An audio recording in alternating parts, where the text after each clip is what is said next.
Assalamualaikum warahmatullahi wabarakatuh. Kami dari kelompok 9 akan menjelaskan compiler dalam grammar. Sebelum mulai, perkenalkan nama saya Fauzan Hadi dengan NIM digit terakhir 176.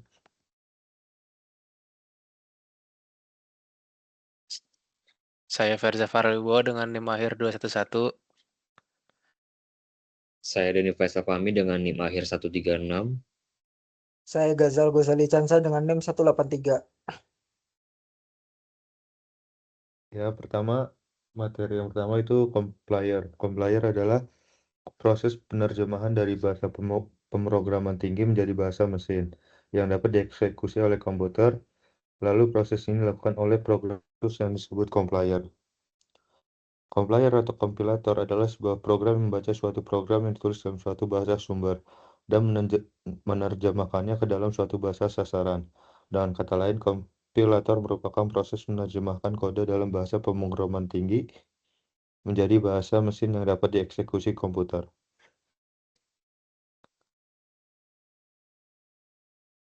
Selanjutnya, konteks free grammar dalam kompilasi. Konteks free grammar sangat penting dalam kompilasi karena memungkinkan compiler untuk mengenali dan memvalidasi struktur kode yang lebih kompleks. Setiap bahasa pemrograman memiliki aturan sintaks tertentu dan CFG memodalkan aturan-aturan ini sehingga compiler dapat mengidentifikasi kesalahan dan memastikan kode yang ditulis memenuhi aturan tersebut. Melalui proses yang disebut parsing, compiler membandingkan struktur kode yang ditulis oleh pemrograman dengan aturan CFG untuk menentukan apakah kode tersebut valid atau perlu diperbaiki.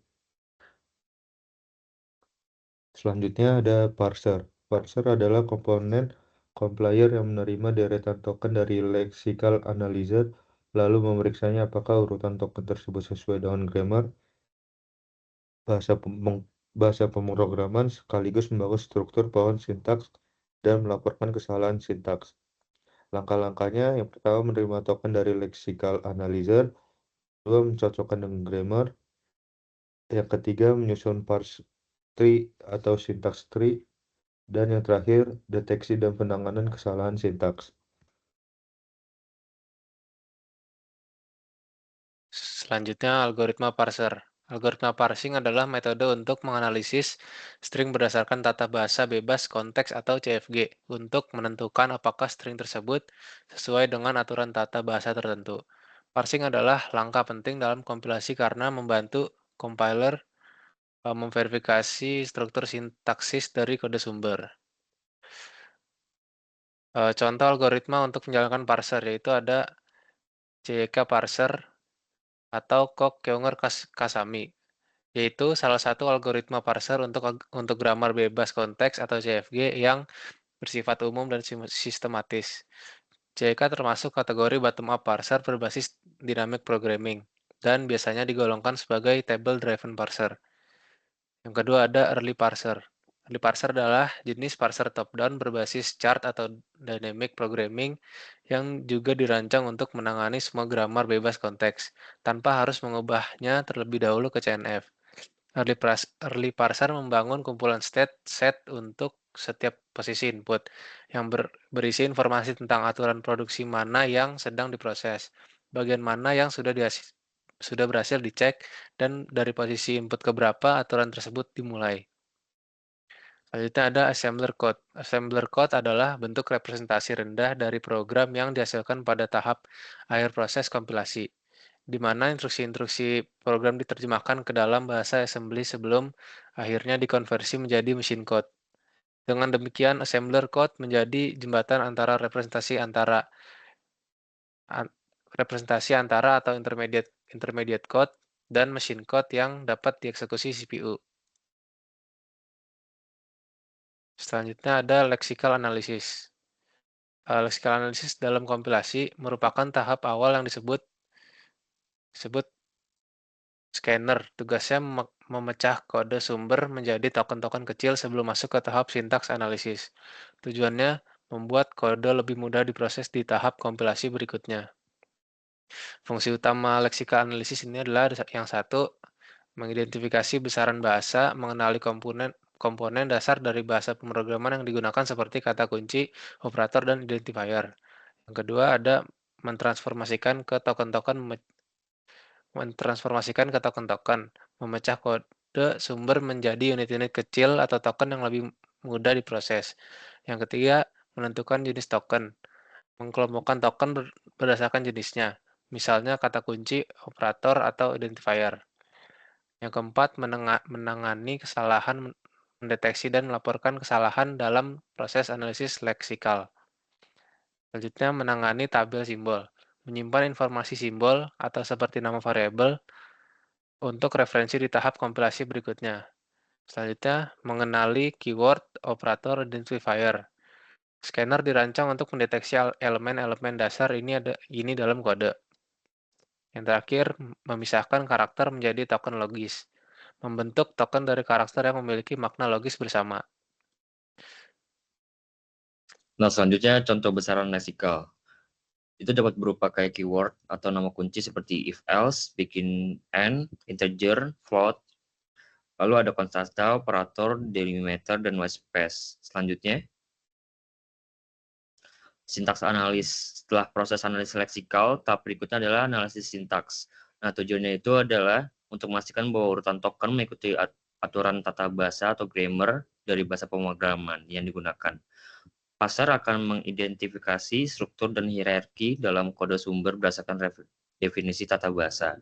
Nah, tugas itu ada mengelompokkan token-token ke dalam kelas sintaks seperti prosedur, statement, dan expression.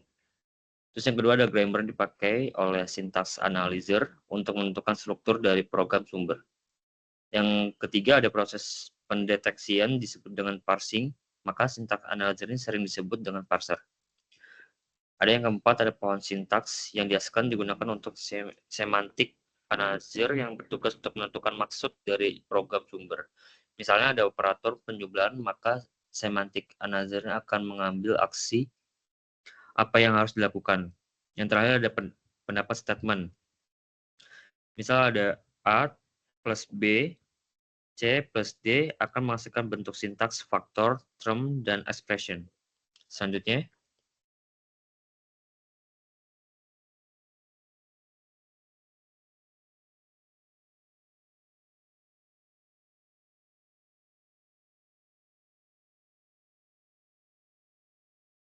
Selanjutnya adalah semantic analysis. Semantic analysis merupakan tahap setelah sintaks analisis dalam proses kompilasi.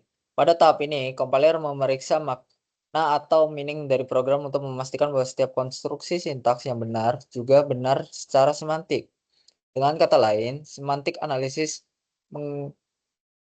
memastikan bahwa program masuk akal sesuai aturan logika, bahasa pemrograman, dan tipe data yang digunakan. Lalu fungsi utama dalam semantic analysis yaitu pengecekan tipe untuk memastikan operasi dalam penjumlahan antara integer sering dianggap tidak valid. Terus ada pengecekan deklarasi untuk memastikan setiap variabel, fungsi, atau identifier digunakan setelah dideklarasikan. Pengecekan konsistensi untuk memverifikasi bahwa penggunaan variabel, fungsi, parameter, dan return value adalah konsisten dengan deklarasi sebelumnya. Pembangunan dan pengelolaan simbol table. Terus ada pengecekan scope untuk memastikan variabel atau fungsi yang diakses benar-benar berada pada cakupan. Terus ada konversi tipe implisit.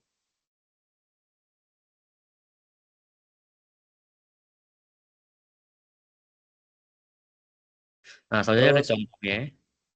Dalam hal ini kami menggunakan case program sederhana, misalnya ada X sama dengan A plus 3. Terus dari input A plus 3 ini menghasilkan tokenisasi atau output scanner sebagai berikut.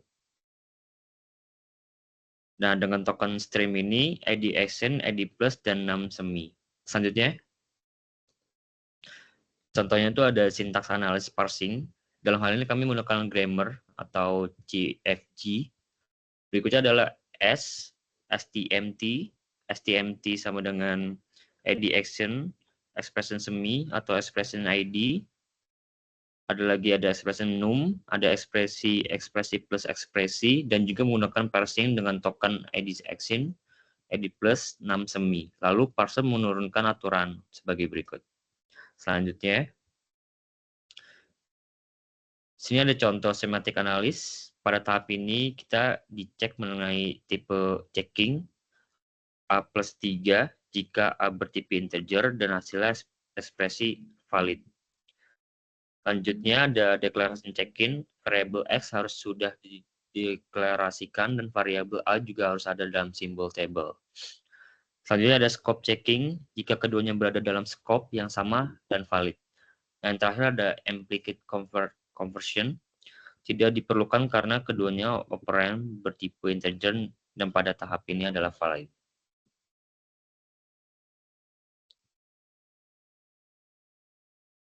Nah, selanjutnya ada parsing menggunakan CEK.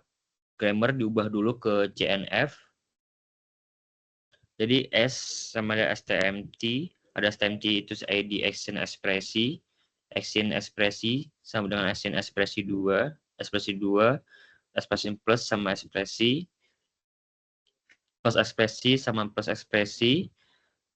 Ekspresi sama dengan ID. Ekspresi sama dengan number. Nah, tokennya itu ada hasilnya, token ID cocok dengan ekspresi, token ekspresi plus ekspresi terbentuk, action ekspresi terbentuk, STMT terbentuk, dan S terbentuk.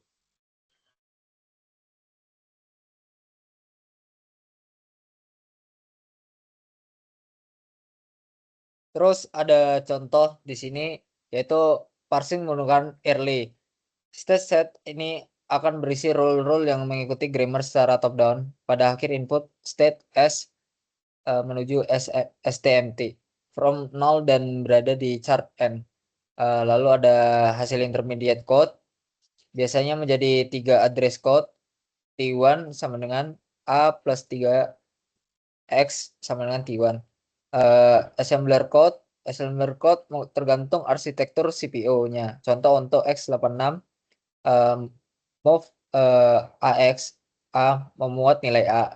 Terus meng-add AX 3 AX sama dengan A plus 3.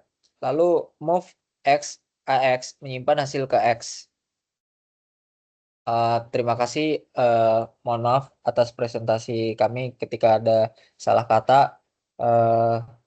Terima kasih untuk presentasinya. Assalamualaikum warahmatullahi wabarakatuh.